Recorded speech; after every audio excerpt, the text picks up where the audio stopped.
Quería darte la bienvenida aquí a esta conversación de salud, porque estamos viviendo tiempos complejos, amigos, y los profesionales de la medicina están ocupando la página estelar en esta confrontación entre la vida y la muerte, ¿no? Y quería comentarte, tú que eres un médico que estás activamente viendo pacientes, y quiero invitar a todas las personas que nos están escuchando para que nos envíen las preguntas, porque la idea de este conversatorio aquí es que nos envíen las preguntas para entonces proceder a responderlas aquí. Mira, una de las cosas que me han preguntado mucho es esta cuestión de la significación de los test de coronavirus positivo o negativo. ¿Qué significa para un paciente asintomático que salga positivo su test de coronavirus? Gracias por la invitación, José Antonio. Habían varias personas que me pedían, sobre todo los pacientes, que para mantener interacción en este tiempo donde no está yendo mucho a la clínica, hacer algo así. Pero al ver cómo tú lo haces, dije, mejor llamo a mi amigo José Antonio Cisneros, y así lo puedo hacer junto con él, y es un poco más ameno y llevadero la cosa. La pregunta es interesante. La prueba que se tiene, que se han aprobado para detectar la presencia del virus, o sea, la enfermedad como tal, es una prueba que detecta partículas de ARN, de ácido ribonucleico, son partículas virales, y es una prueba que se llama PCR, ¿verdad? Esta prueba es bien específica. O sea, si usted se hace esa prueba se puede hacer ya sea en la mucosa nasal, se puede hacer en la mucosa orofaringea, en las amígdalas allá atrás, o incluso si hay un paciente entubado, se le pueden tomar del tracto respiratorio bajo. Si esa prueba te da positiva, tú tienes la enfermedad, estás infectado, no hay de otra. Ahora bien, ¿Qué se el, hace en esas circunstancias? ¿Se va al médico o se queda uno en casa a esperar que aparezcan síntomas? Acuérdate que te puse el caso de una persona que todavía no tiene síntomas de importancia. en ese caso, si no hay síntomas de importancia, usted se queda tranquilito en su casa, se aísla, no es lo mismo la cuarentena que estamos haciendo ahora todos en la casa, la cuarentena no, el aislamiento social que tenemos, el distanciamiento social que tenemos todos ahora en la casa, o la inmensa mayoría de la gente, o todos no somos, que aislarse en la casa ya cuando estás enfermo. Debe de aislarse de inmediato y notificar al médico de los otros miembros de la familia y notificar a la persona que ha estado en contacto de esa persona. ¿Para qué? Para que esas personas también se aíslen, asumiendo que tienen la enfermedad, hasta que busquen la prueba requerida, ¿no? Eso es lo que debe de hacer la persona, aislarse y esperar, tomar abundante agua, medidas generales, Tylenol para la fiebre y todo lo demás. No hay indicación ninguna por una enfermedad respiratoria viral leve de ingresar en el hospital, ni muchísimo menos. Se han hecho algunas propuestas de crear centros de aislamiento para personas enfermas, por ejemplo en hoteles que hay vacíos. Yo leía un editorial en el New England Journal of Medicine de abril primero, donde se planteaban y se proponían 6 medidas fundamentales para tratar de haber vencido a esta enfermedad, así lo llaman, tratar de haber aplastado la curva completamente alrededor para el mes de junio aproximadamente. Y son interesantes las propuestas que hace este médico de Harvard. Eh, pero definitivamente esas son la variedad. Debe de monitorearse porque lo que sabemos también es que esta enfermedad, a partir de la segunda semana, tanto el médico que atiende al paciente como los pacientes tienen que tener esto presente, después de aproximadamente el séptimo al décimo día de la persona haber presentado los síntomas, hay un peligro ahí de que la enfermedad tome un curso a la severidad y empeore de manera significativa. De manera tal que la persona tiene que estar atenta a ciertos síntomas que fundamentalmente serían la falta de aire, ¿no? Porque es de esperar el malestar general, la tos, la fiebre y los escalofríos. Si comienza la falta de aire, eso puede ser representativo de que más que una enfermedad respiratoria de las vías superiores, hay toma ya de los pulmones y puede haber neumonía. Hay mucha gente que le ha aconsejado que tengan en su casa sobre todo si estás enfermo, un pequeño aparatico de esto para medir la saturación de oxígeno en la sangre, la oximetría. Un oxímetro. Exacto, pulse oximeter se dice en el oxímetro. Porque eso, si te baja la saturación por debajo del 94% y tú eres una persona que normalmente satura porque tiene pulmones saludables entre 97 y 100%, ya eso puede ser un signo ominoso y puede avisarle a la persona a que busque atención médica ya en un centro hospitalario. Una pregunta que te iba a hacer, en esos momentos, ¿qué más recomiendan los clínicos? Porque usualmente este tipo de paciente fue el paciente que entró en contacto con alguien que vino de afuera o alguien que ya está coronavirus positivo y se hizo el test. Acuérdate que en esta primera etapa aquí en Miami-Dade habían ciertos sitios donde la gente podía ir y someterse al test. Muchas de esas personas, incluso varias personas conocidas, salieron positivos y entonces estaban angustiados porque decían, ¿qué puedo yo hacer para que no aparezcan los síntomas de severos? ¿Hay algo que yo pueda tomar de la vitamina C? ¿Hay algún remedio casero? ¿Algo que yo pueda hacer para que yo no entre en la disnea y en la fiebre alta? Aparte del acetaminofén.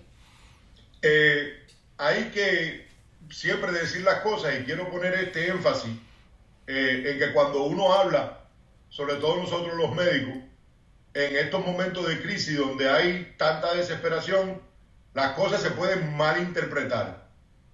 Y básicamente voy a contestar tu pregunta de la siguiente manera.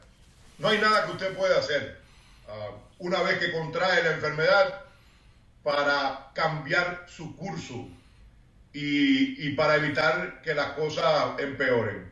Ahora, si yo recomiendo que tome vitamina C 1000 miligramos diarios, la respuesta es sí. Claro.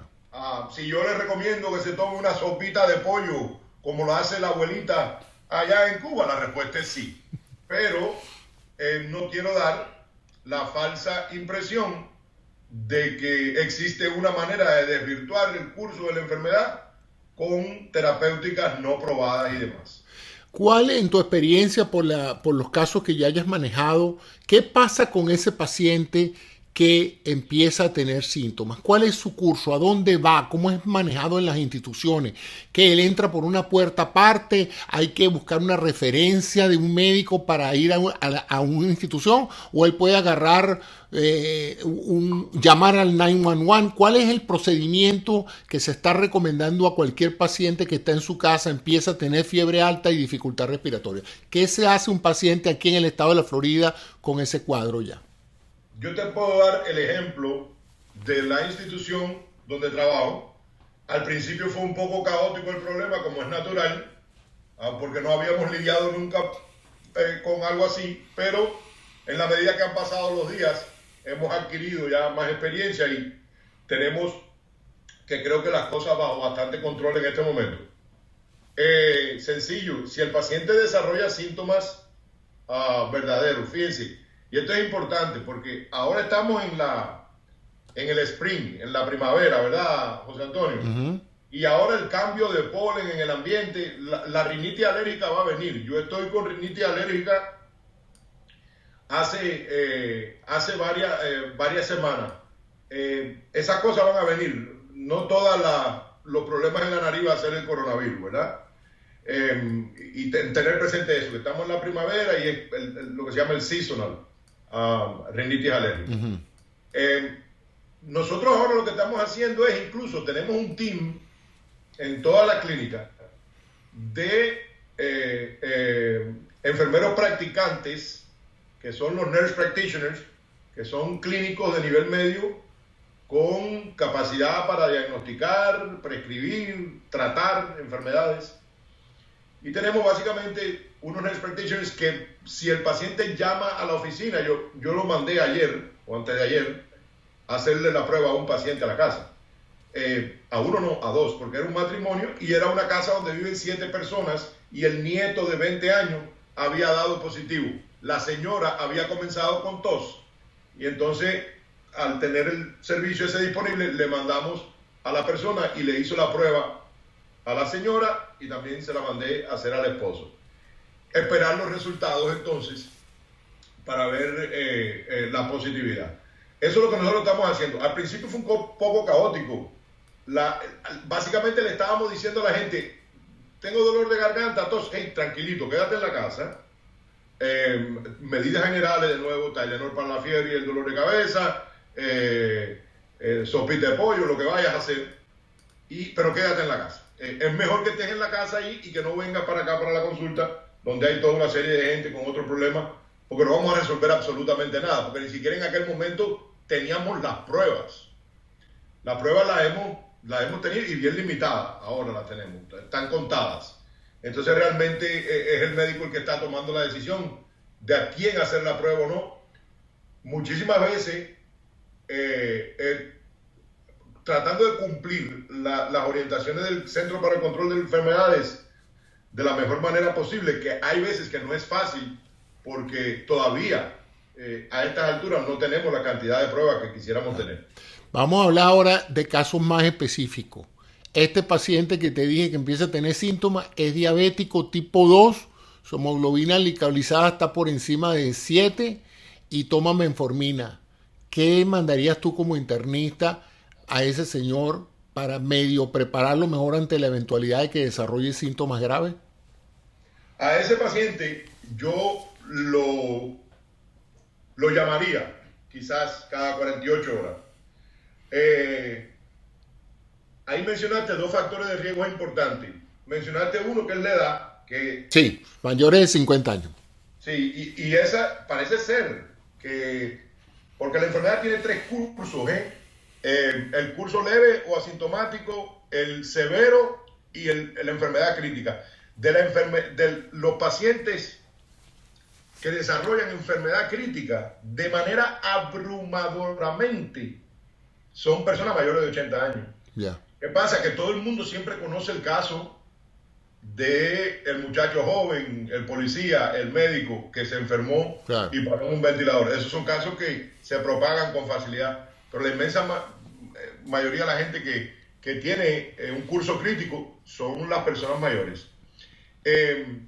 Y a esa persona que también me dijiste que tenía diabetes, que es una condición que también se sabe que las personas que contraen la enfermedad tienen un curso peor, yo lo llamaría cada 48 horas. ¿La monitorización de la glucosa sería esencial para ti? Para mí es absolutamente esencial. El control de la diabetes, siempre, una diabetes incontrolada siempre va a complicar cualquier enfermedad infecciosa. Definitivamente. ¿Y un fumador crónico o una enfermedad con un enfermo con bronquitis? No fume. No pueden fumar. Este es la hora y el momento para que los fumadores dejen de fumar. Este es el momento porque es lo peor, ¿no? En cualquier tiempo, pero en este momento es algo súper importante. Los pacientes que tienen menos pulmón porque tienen enfisema pulmonar y tienen menos pulmón funcional, también hacen muchísimo peor, como es de imaginarse, ¿no? Aquí también tenemos una situación, y ya me han llegado varios casos y me hacen la pregunta y yo tengo que admitir que todavía creo que no se sabe, ¿no? Pero quería tu opinión al respecto. Personas que salieron positivas en esta primera oleada hace 3 o 4 semanas, se hicieron muchos tests aquí en el sur de la Florida de coronavirus, salieron positivos y porque tenían contacto, ese era el criterio. En esa época, si usted tenía en contacto con alguien que haya estado en presencia del virus, usted podía requerir verificar su estatus con un test. Salieron positivos, no han tenido síntomas en más de 14 o 20 días y ahora repiten la prueba y salen negativos. ¿Qué e interpretación tiene eso? ¿Se pueden ir a visitar a sus viejos, asumiendo que No, ya no están viralmente activos? ¿Se deben quedar en su casita y agradecer que la cosa no salió mal? ¿Cuál es la posición actualmente de la comunidad médica con individuos que fueron positivos y ahora son negativos, incluyendo el alcalde de Miami? eh, número uno, no estoy bien claro cuál sería la utilidad de repetir el examen a un paciente. Y te explico por qué. Si lees, si te metes en la página de Quest o de LabCorp y lees el estudio de Real Time PCR para el virus vas a ver que en la parte de la interpretación clínica te dice, resultado negativo no quiere decir que el paciente no tenga la enfermedad. Ya. Entonces, este test es muy útil cuando te da positivo, porque ya, como es bien específico, sí sabemos que contraíste y tienes la enfermedad. Ahora, si es negativo y tú estás desarrollando síntomas, hay que pensar, si tuviste un contacto cercano con una persona que dio positivo, hay que pensar que tú lo tuviste. Si te da negativo al inicio y tú tienes un curso crítico, una neumonía inexplicable, bilateral, con todas las características del COVID-19, hay que asumir de que tienes la enfermedad. O sea, el PCR que se ha aprobado, esta prueba tiene especificidad alta, muy alta, pero la sensibilidad todavía estamos tratando de ver por dónde anda. Ya. Y algunos están estimando que está entre un 60 y un 70%, Ya. queriendo decir que la negatividad del test Claro. no excluye Sí, la tiene, presencia de tiene la enfermedad. muchos falsos negativos, pero cuando da positivo es altamente predictivo. Una pregunta, hace pocos días se presentó con bombas y platillos un nuevo test ultra rápido para esto, de la empresa Abbott. Me imagino que lo viste. Prácticamente Sí. una cajita muy pequeña que dicen que en 10 minutos te da el resultado. ¿Qué sabes de eso? ¿Ya se está distribuyendo en los hospitales o eso fue todavía en etapa de desarrollo? ¿Qué han sabido ustedes los clínicos que manejan eso a diario? De En la la comunidad nosotros no tenemos eso todavía, no tenemos acceso a esa prueba. O sea, sí sé también que es un PCR cualitativo, Ya. que te dice positivo, negativo o indeterminado. Y aquí tengo Y una pregunta muy buena también sobre la disponibilidad de la parte serológica, de medir los anticuerpos. eso yo creo que va a ser lo que va a cambiar y definir el juego de pelota aquí, mi querido amigo. ¿Quién puede andar por la calle y quién no, verdad? Sí, eso es algo fundamental. Ya hay más de 70 compañías norteamericanas que dicen tener la prueba serológica y vamos a explicarle a la gente qué es la prueba serológica, de qué estamos hablando. Aquí hay básicamente tres maneras de que usted se infecte con esto. Uno es si ya le dio.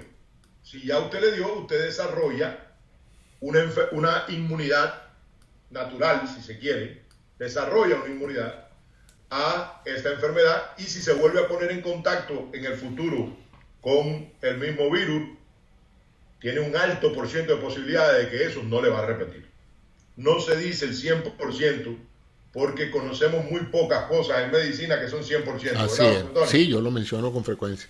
Sí. Entonces, otra manera es si tuviéramos una vacuna. Eso es una inmunidad adquirida donde te vacunamos, el cuerpo desarrolla anticuerpos específicos contra el antígeno que se puso y lo guarda en su memoria para que si en el futuro el individuo se vuelve a exponer al agente patógeno, este agente no le cause daño. Y la otra es distanciándonos. Si yo me pongo a dos, y eso sí está en manos nuestras, las otras dos cosas no están en manos nuestras, las otras es la medida que ya tanto hemos hablado de distanciamiento social. Ahora, vamos a ir al primer grupo. Esos que adquirieron inmunidad porque fueron expuestos al virus. Es ahí donde es absolutamente necesario la prueba serológica. Esa prueba lo que va a medir es la cantidad de anticuerpos, ya sea IgG o IgM, que usted ha desarrollado específico para el COVID. Y si nosotros tomamos una muestra de sangre y vemos que tiene mucho anticuerpo contra este virus, quiere decir que ya estuvo expuesto al virus. Y si usted no tiene síntomas, pues quiere decir que ya usted a lo mejor es uno de esos casos que cursaron de manera asintomática. Esto es algo que yo le he conversado con muchos amigos míos y colegas, porque nos lo venimos preguntando hace muchísimo tiempo. Si hubiéramos desarrollado una prueba serológica esto, que déjame decirte, no es tan difícil. No.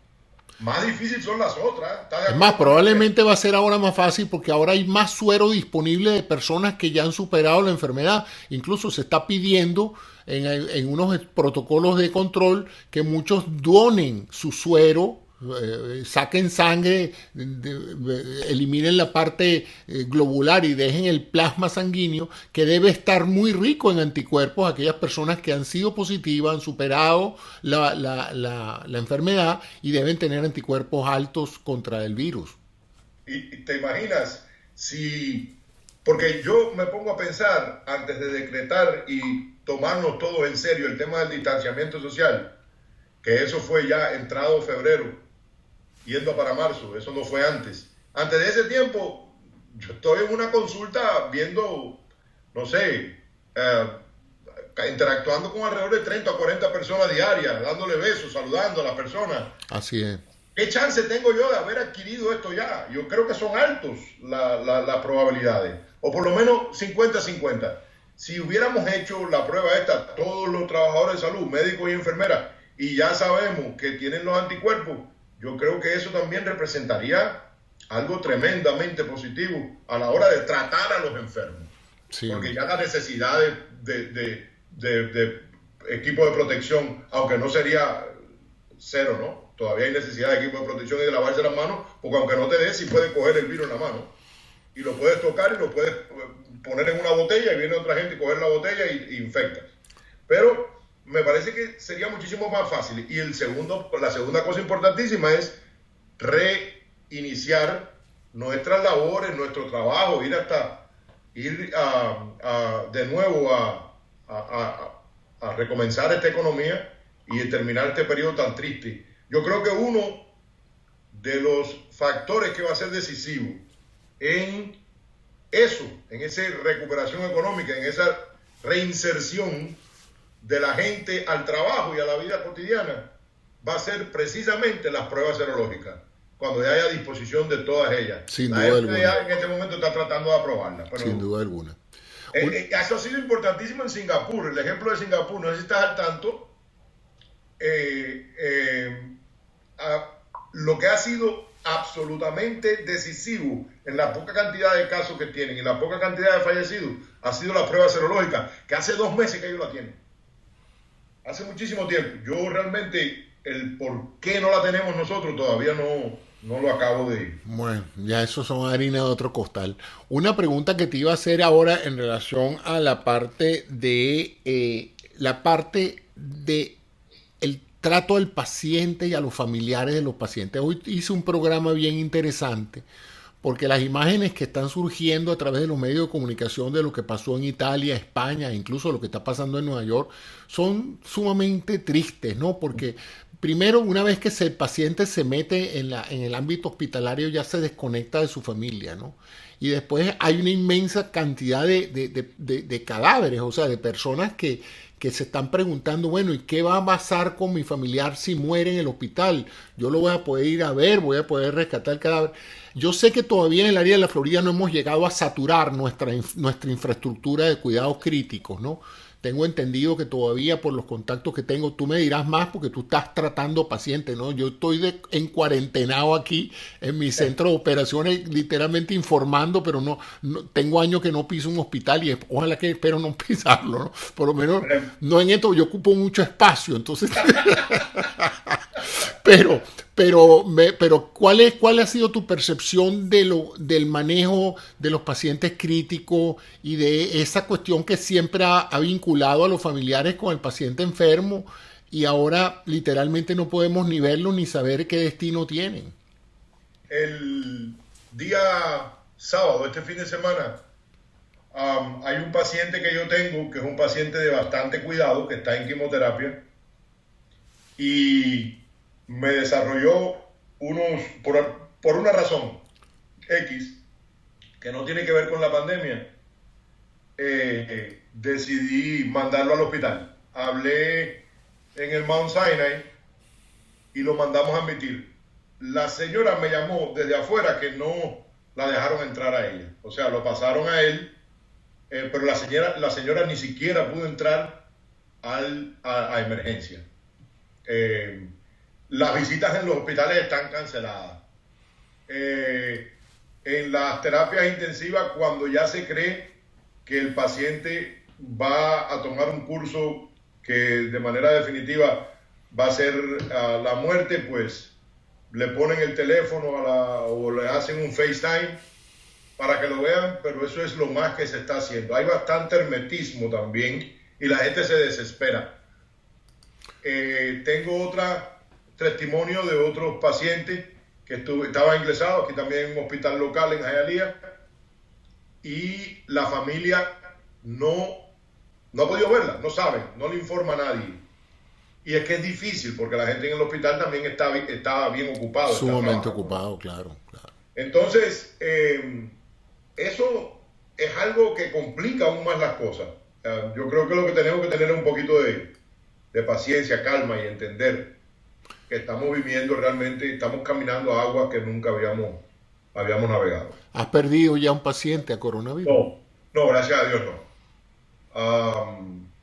no. No, hasta ahora no, que yo sepa.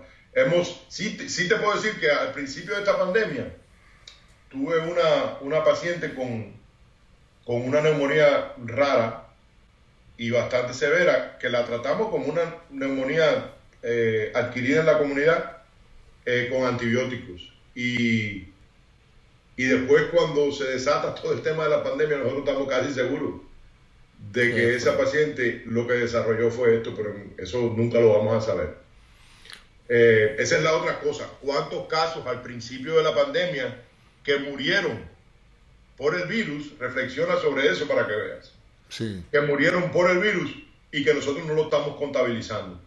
Eso es algo para pensar también. Una de las cosas que también he estado involucrado es que tú sabes que yo soy, además de miembro de la comunidad americana, también tengo estrechos vínculos con médicos venezolanos que están aquí en diferentes estratos de participación. Unos ya están certificados Board Certified, otros están en proceso de sacar sus credenciales y otros están ocupando otros espacios en el sector salud. Y en virtud de todo esto que se ha hablado en el estado como es en Nueva York, por ejemplo, de la carencia de personal médico, se ha planteado la posibilidad de incorporar personas que de alguna manera hagan un trabajo de voluntariado, porque me imagino que en caso de una avalancha de pacientes, ustedes los médicos legalmente autorizados para practicar la medicina necesitarán muchas manos, sobre todo para lo de triaje, para interrogar pacientes, para coger venas, para una cantidad de cosas que normalmente no se necesita personal extra, pero en estos casos si se satura el recurso humano local, pues me imagino que eso va a estar. Este, han estado haciendo contactos también con las autoridades locales a ver si de alguna manera se facilita eso. ¿Tú cómo ves el recurso humano aquí en el estado de la Florida y en Miami-Dade para acometer la expectativa que se espera sea en 2 o 3 semanas que venga el pico o la ola de personas afectadas aquí? ¿Cómo ves tú eso? ¿Están ustedes preparados? Porque me imagino que necesitarán como Nueva York que vengan ventiladores, que vengan enfermeras, que vengan camilleros, que vengan personal de toda índole, ¿no? Los recursos siempre son finitos. No hay recursos infinitos. Y la cantidad de personas infectadas y la cantidad de gente que va a requerir atención especializada en los hospitales, sin dudas, que puede poner al sistema a punto de reventar. Todos los días recibo ofertas de irme a Nueva York o a Michigan. Sí. Nos entran constantemente por el email y por el teléfono. Estamos esperando, no hemos llegado a ese punto de Nueva York, pero definitivamente Nueva York es una ciudad enorme y ha sido absolutamente, ojalá, y las autoridades que tienen que ver con la preparación usen del ejemplo de Nueva York para que a nosotros las cosas aquí no nos salgan, no sea tan terrible, ¿no? Pero yo creo que sí, yo creo que se va a necesitar el apoyo y todas las manos que se puedan agrupar para tratar esto. No. Y es una idea tremenda usar a los graduados, a los médicos graduados en el extranjero para muchísimas labores esas de las que tú hablas. Eso sería algo interesante y me parece, y estoy seguro que ya lo están pensando. Vamos a la parte ya médica. Cloroquina. Se habla y el presidente es el primero que está vendiendo su cloroquina en los anuncios presidenciales. Tu comentario, ¿qué piensas? ¿Cuándo se administra, si es que se va a administrar? ¿Cuáles son las precauciones? ¿Cuáles son las contraindicaciones? ¿Eso se da preventivo o una vez que la persona ya está complicada? Háblanos de la cloroquina o de la hidroxicloroquina, que es más o menos para efectos prácticos lo mismo. Te empiezo con la historia que le mandé hidroxicloroquina a una paciente que tengo de lupus. Le quise rellenar los medicamentos hace como 4 días y no hay hidroxicloroquina. No hay. No había. En la farmacia en ese momento está en back order, como le dicen. La hidroxicloroquina es un medicamento que se usa en la malaria, que es un parásito que lo transmite un mosquito y que ataca el cuerpo. Y la hidroxicloroquina se usa para tratar la malaria y se usa de manera profiláctica cuando tú vas a viajar a un país de alta incidencia de malaria, pues se le da una dosis de cloroquina. Yo la tomé cuando fui a visitar Haití. Ahí tienes. Profilácticamente. Eso es correcto. Eso es para la malaria. Para la otra cosa que se usa es para el lupus eritematoso diseminado, donde está probado que los pacientes que toman hidroxicloroquina tienen menor mortalidad y menor morbilidad. O sea, es una medicina que hace una tremenda diferencia en los pacientes con lupus. Y número 3, en enfermedades muchísimo más raras como la porfiria cutánea tanda. Esos son los usos conocidos de la hidroxicloroquina. Ahora, en pandemias anteriores se ha observado que la hidroxicloroquina tiene cierta actividad antiviral in vitro. ¿Qué quiere decir in vitro? En un laboratorio. Como se conocía eso, también cuando surge este virus nuevo, se hace el experimento in vitro y se ve que la medicina tiene cierto tipo de actividad in vitro. Eso, una cosa es con guitarra y la otra es con violín. Muchísimas veces, infinidades de veces, hay cosas que tienen actividad in vitro en un laboratorio y que cuando lo llevamos a la práctica y hacemos los estudios clínicos, pues eso no se traduce en un beneficio para los pacientes. Ahora, estamos en una situación verdaderamente desesperante, donde no tenemos un antiviral.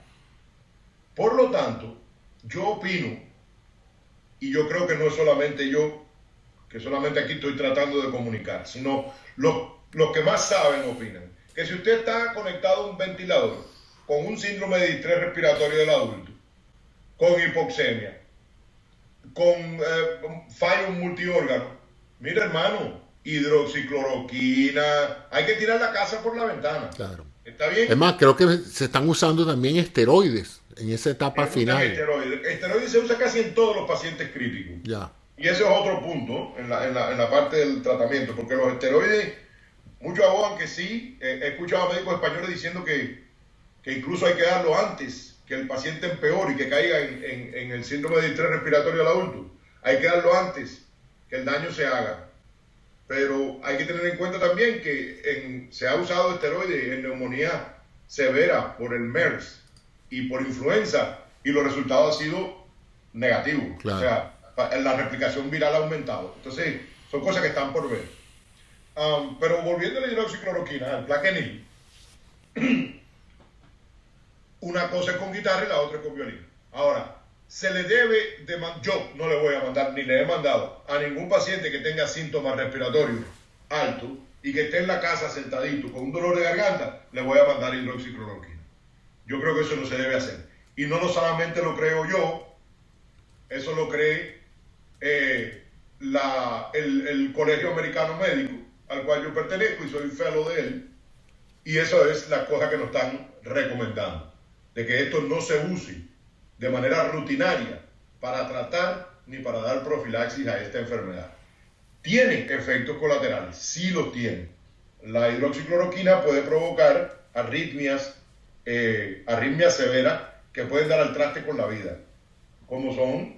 ¿Por qué? Porque en el electrocardiograma crea un fenómeno eléctrico donde hay una porción del electro que se alarga, que se llama el segmento QT, que predispone a arritmias ventriculares que pueden dar el traste con la vida. Entonces, eso ocurre. Hay un grupo de médicos con el que yo me paso email constantemente, donde hay médicos cubanos, médicos venezolanos trabajando en otros países y médicos españoles, y se está intercambiando información constantemente, y hay un médico cubano en Chile que nos mandó el electrocardiograma de un paciente con una arritmia que se llama Torsades de Points, que estoy seguro que sabes bien, pero sí, bueno, es una arritmia severa para la gente que nos escucha, y nos mostraba el caso en específico y nos lo enseñaba. O sea que sí ocurren cosas severas y serias, ¿no?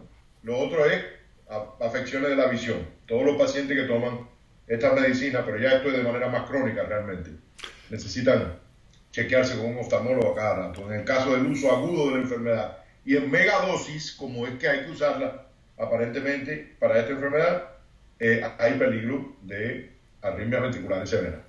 Entonces, ahí es donde estamos.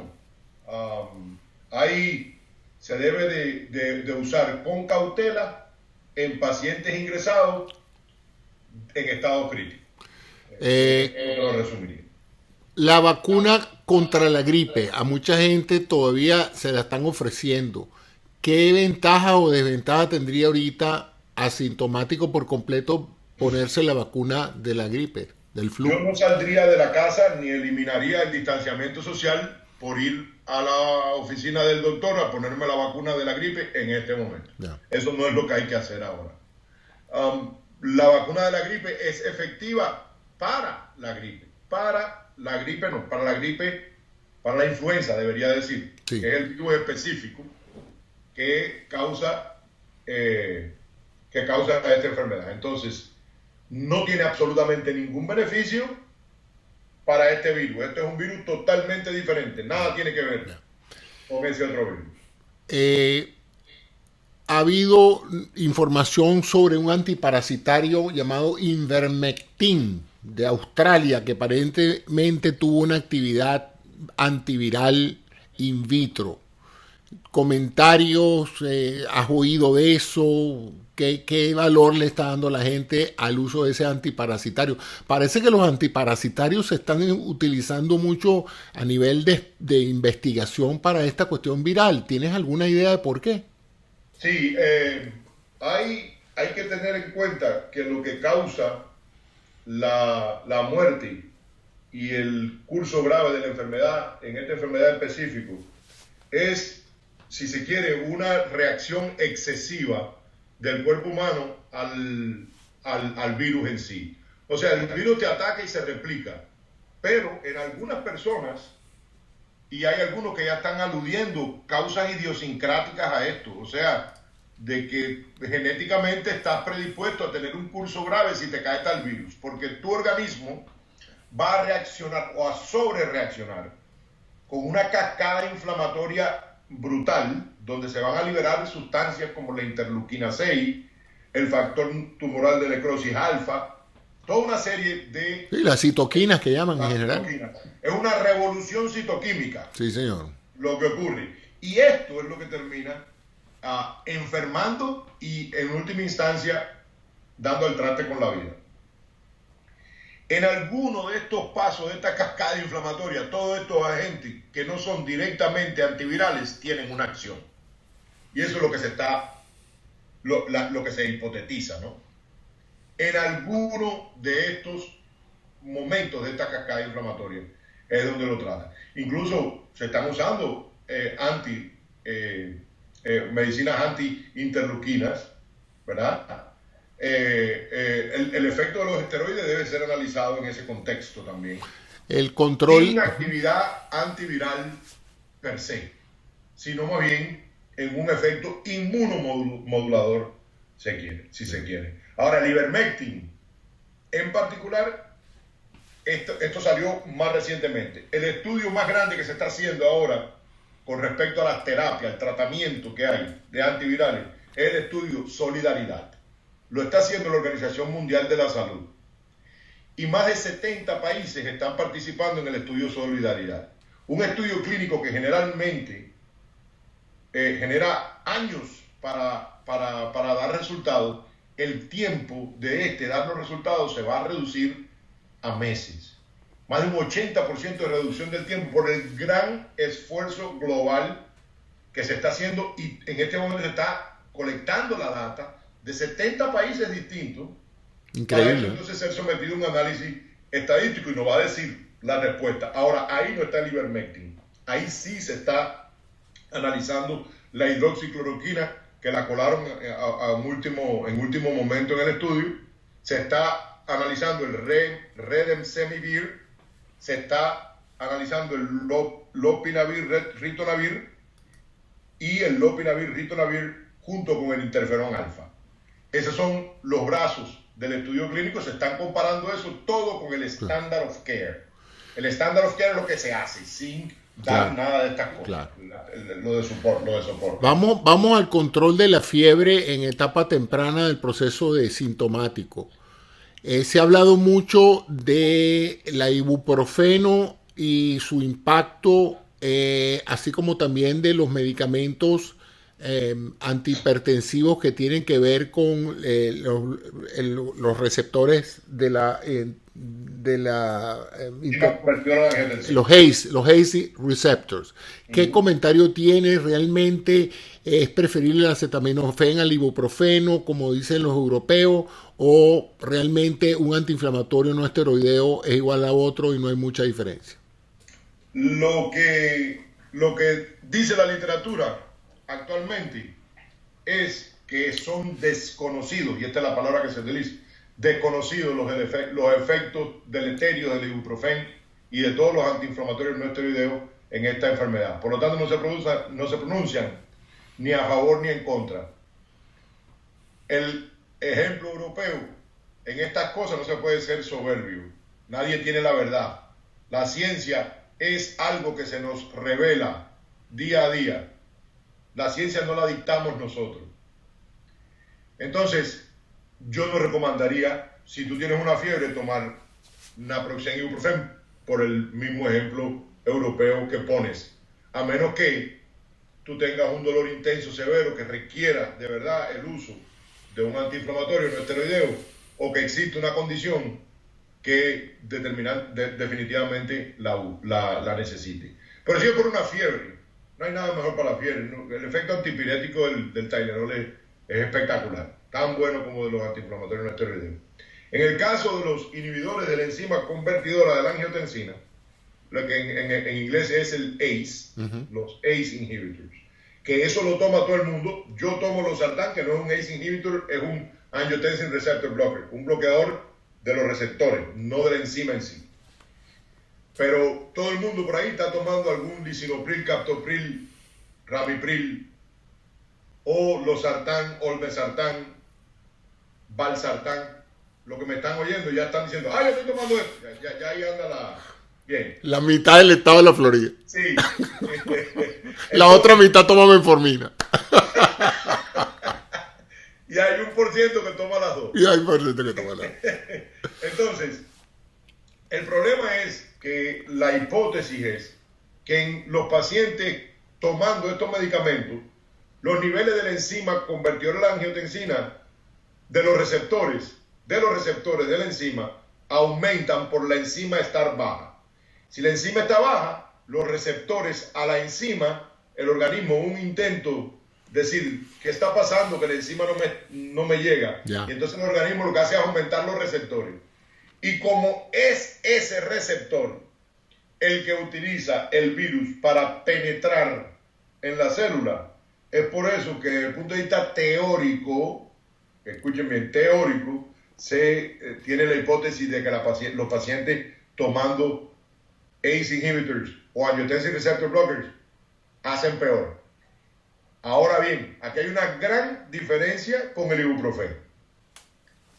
Esto provocó que la Sociedad Americana de Cardiología tuviera que salir y dar una posición, poner un statement y decir: recomendamos de que todo el que esté tomando hasta ahora estas medicinas las continúe tomando, que no la paren ni la cambien, porque son medicinas muy efectivas y muy beneficiosas, y no hay evidencia clínica clara para que avale esa teoría que yo te dibujé ahora y que es muy lindo teóricamente, pero realmente no hay datos clínicos para... Y esas son medicinas que sí son necesarias. No es lo mismo el Tylenol y el ibuprofeno para la fiebre que un medicamento como el lisinopril o el losartán o el irbesartán para tu hipertensión, que te tiene bien controlado, que estás bien con él. No hay absolutamente ninguna razón para cambiarlo y no lo estamos cambiando. Bueno, para cerrar, ¿qué comentarios o qué opiniones o sugerencias le darías tú a toda esta comunidad hispana que te está escuchando en este momento en relación a esta epidemia? ¿Qué le estás diciendo tú a tus pacientes? Ahora asume que nosotros somos tus pacientes. ¿Qué nos dirías tú como médico a los pacientes tuyos? Yo le voy a hablar, José Antonio, te voy a hablar a ti y a los que nos están mirando, y le voy a hablar a mis amigos de Facebook que me conocen. Muchos me conocen desde que nací, muchos me conocen hace poco, muchos son amigos de Facebook y no me conocen. Pero yo creo que cuando pase este tiempo, tenemos que ver realmente, hacer una introspección y ver las cosas que le damos importancia en la vida. Tú eres una gente que yo admiro mucho porque tú hablas mucho de estas cosas y eres como un psicólogo del social media, y yo sé que ayudas a mucha gente y te gusta pensar en estas cosas. ¿Qué es realmente lo importante? ¿Quién soy yo como persona? ¿Cuál es mi posición en la sociedad y con mi familia? ¿Le doy importancia yo realmente a lo que tiene importancia? Esas son preguntas y esa introspección la tenemos que hacer todos ahora. Porque en este momento, José Antonio, no hay nadie tratando de montarse en un avión a ir a unas vacaciones bonitas. Yo me iba para Italia esta semana, me iba el día 8. En este momento no hay nadie probablemente yendo a comprarse un carro de último modelo. Eso no es lo que está preocupado y lo que está haciendo la gente hasta ahora. En este momento la gente está en la casa y está en la casa con su familia, con sus hijos, está rezando para que a papi y a mami que están más viejitos no le dé esto. Estas son cosas que tenemos que analizar y quizás sea a lo mejor una de las pocas cosas positivas que se pueda sacar de esta tragedia, que en este mundo globalizado nos humanicemos un poquito más. Sin duda. No hablemos ni ofendamos y seamos un poquito más gentiles. Y tolerantes. O sea, exacto, y tolerantes es la palabra. Yo espero que esa sea una de las ventajas que podamos sacar de esto, si es que alguna vez le vamos a sacar alguna. Y lo demás, decirle a la gente que se cuide, que el mes de abril va a ser difícil, muy, muy difícil. El mes de abril va a ser un mes triste en la historia de este país, que a uno se le erizan los pelos cuando piensa en ello. Y no solo en este país, sino en el mundo entero. La gente que se cuide, que siga las instrucciones de las autoridades sanitarias, que todos estamos siguiendo, mantenga el distanciamiento social, manténgase en contacto con los suyos, háganse una llamadita de FaceTime, y así como yo estoy viendo a mis padres en estos días.